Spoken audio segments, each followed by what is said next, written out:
जाने किसके श्राप के कारण भगवान श्री राम को सहना पड़ा माता सीता का वियोग। यह वियोग उन्हें एक श्राप के कारण सहना पड़ा था। वह श्राप किसी और ने नहीं बल्कि देव ऋषि नारद मुनि ने दिया था।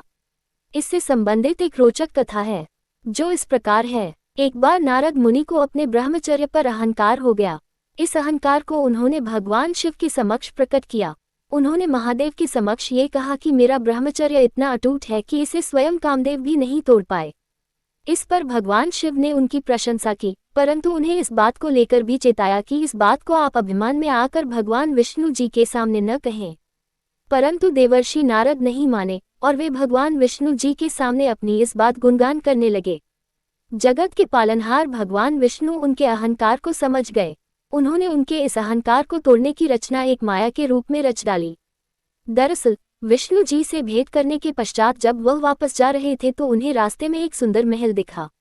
उस महल में विश्वमोहिनी नाम की राजकुमारी के स्वयंवर की तैयारी चल रही थी।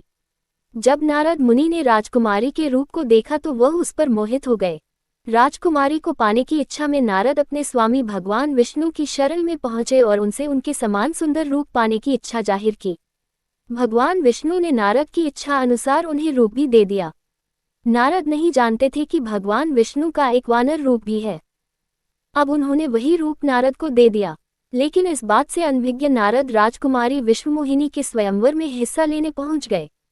जब राजकुमारी वरमाला लेकर सभा में उपस्थित हुई तो नारद के बंदर वाले मुख को देखकर बेहद हंसने लगी। उनके रूप का सभा में उपहास उड़ रहा था।